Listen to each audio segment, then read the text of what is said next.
Shall we all do one? I ordered a thing.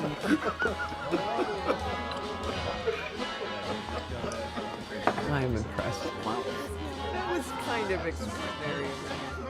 드디어 그레이의 50가지 그림자를 뛰어넘는 충격적인 에로틱 스릴러 영화가 개봉했습니다. 오늘 다룰 영화 베이비걸은 50대 여성과 20대 남성의 BDSM 관계라는 충격적인 소재에 걸맞게 캐스팅도 파격 그 자체인데요. 58세의 나이에 니콜 키드먼이 마조이스트 주인공으로 등장하며 필생의 열연을 펼쳤습니다. 바로 내용 소개해드리겠습니다. 대기업의 CEO 로미, 뉴욕의 호화로운 아파트, 다정한 예술가 남편과 두 딸, 부족할 것 없는 인생입니다. 여성들의 롤모델로서 모든 것이 완벽해 보이는 삶이지만 그녀에게는 한 가지 말 못할 비밀이 있었으니 바로 그녀는 강력한 누군가에게 지배당하고 싶다는 욕망을 가진 마조이스트라는 점이었죠. 로미는 이러한 자신의 성적 취향을 부끄럽게 여겨 평생 모두에게 숨겨왔고 따라서 그녀의 취향을 알지 못하는 남편은 거실에서나 침실에서나 그녀에게 한없이 다정하기만 합니다. 물론 로미에겐 그것이 따분하게만 느껴지고 남편과의 미지근한 정사 후 자신의 진짜 욕구는 남편 몰래 홀로 달래야 하는 일상이 반복됩니다. 그러던 어느 날 출근길에 마주친 어느 낯선 남자, 그는 목줄이 풀린 개를 여유로운 카리스마로 완벽하게 통제하는데요. 로미는 이 장면에서 묘한 흥분을 느낍니다. 그런데 그날 로미와 남자는 또 한 번 마주치게 됩니다. 남자는 바로 로미의 회사에 새로 들어온 인턴인 것이죠. 인턴 사무엘은 로미를 주변 사람들과는 사뭇 다른 태도로 대하는데요. 불쑥 무례한 질문을 하는가 하면 CEO인 그녀에게 툭툭 명령조로 말합니다. 물론 로미의 자존심은 이를 허락하지 않습니다. 그녀는 일부러 더 사무엘을 무시하고 그를 밀쳐내죠. 그러나 로미는 서서히 사무엘에게 빠져들고 사무엘 또한 특유의 날카로운 직관으로 로미의 감춰진 성적 취향을 꿰뚫으며 둘만의 욕망 플레이가 본격적으로 시작됩니다. 자칫하면 그동안 쌓아온 부, 명예, 그리고 화목한 가정을 붕괴시킬 위태로운 상황 속에서 낯선 남자와의 뜨거운 게임을 이어가는 로미. 한동안 그들의 비밀스러운 만남이 계속됩니다. 하지만 사무엘은 점점 선을 넘기 시작하는데요. 어느 날 그는 업무상의 일이라는 명목으로 로미의 별장에까지 찾아와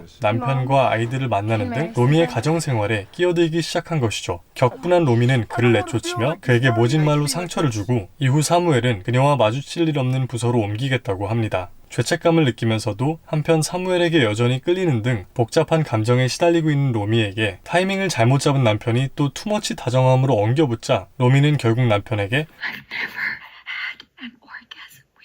라고 고백합니다. 이후 로미는 사무엘을 다시 찾아가 관계를 이어가자고 부탁하고 사무엘은 그녀가 완전히 자신에게 복종할 것을 확인한 뒤 이를 받아들입니다. 그러던 중 로미의 비서와 사무엘이 사귀기 시작하면서 상황은 더욱 복잡해지는데요. 사무엘은 로미와 자신의 관계를 일종의 소꿉놀이나 계약 정도로 여기고 있었기 때문에 진짜 연애는 별개라고 생각한 것이죠. 로미는 질투에 어쩔 줄 몰라 하지만 자기도 유부녀인 처지에 차마 그에게 뭐라고 할 수는 없는 애타는 나날들이 계속됩니다. 그러던 중 비서가 로미와 사무엘의 관계에 대해 알게 됩니다. 하지만 비서는 그동안 로미를 성공한 여성의 롤모델로서 너무나 존경해왔기 때문에 그녀의 사생활은 비밀로 해주겠다고 약속합니다. 그에 대한 대가로 로미에게 앞으로 사무엘에게 연락하지 않을 것과 리더로서 책임감 있게 행동할 것을 요구하죠. 이후 압박감에 사로잡힌 로미는 결국 남편에게 불륜을 털어놓지만 그 관계의 실제 본질, 즉 지배와 복종의 관계는 말하지 않습니다. 물론 남편은 상처를 받고 대화는 단절됩니다. 그런데 하필이면 바로 그날 밤 사무엘이 로미의 별장에 찾아오고 남편과 사무엘이 마주치며 격한 싸움이 벌어집니다. 이후 사무엘은 떠나고 로미는 딸의 격려로 남편과 다시 화해하기로 결심하죠. 얼마 뒤 사무엘이 해외로 이직했다는 소식이 전해집니다. 그리고 로미와 남편은 다시 침대에서 마주하죠. 하지만 이번엔 사무엘이 가르쳐준 새로운 방식의 관계 속에서 로미는 처음으로 남편과 함께 살아있는 쾌감을 느낍니다. 그리고 그 순간 그녀의 머릿속에는 사무엘과 개, 즉 자유롭고 위험했던 욕망의 이미지들이 스쳐 지나갑니다.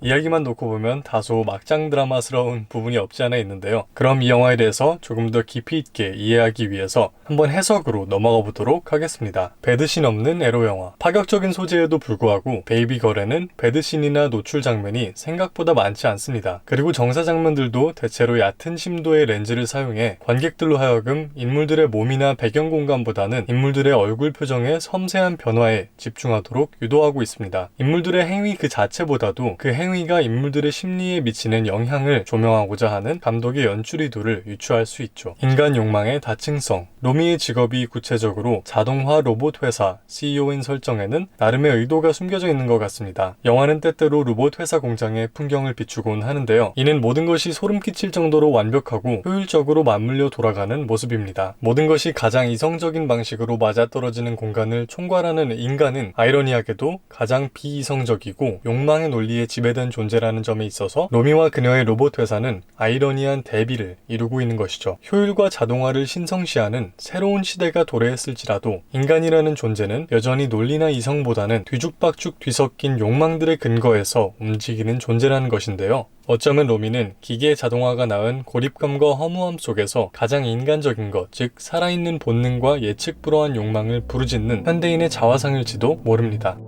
오늘은 새로 개봉한 에로틱 스릴러 영화 베이비걸을 다뤄보았습니다. 후반부에 사무엘이 별 이유 없이 갑자기 로미의 별장에 나타나는 등 이야기의 개연성 부분에서 다소 억지스러운 부분들이 있는 것은 사실입니다. 한편 논란의 소재가 다분한 파격적인 소재를 매우 섬세하고 진중하게 풀어낸 작품이기도 하니까요. 기회가 되시면 극장에서 관람하시면 좋을 것 같습니다. 다른 건 다 제쳐놓더라도 니콜 키드먼과 해리스 디킨슨의 연기력만으로도 충분히 볼만한 가치가 있는 영화라고 생각합니다. 마지막으로 저는 매주 신작 영화 리뷰 및 해설을 올리고 있으니까요. 구독과 좋아요 꼭 부탁드리고요. 전 다음 영상에서 또 뵙도록 하겠습니다. 감사합니다.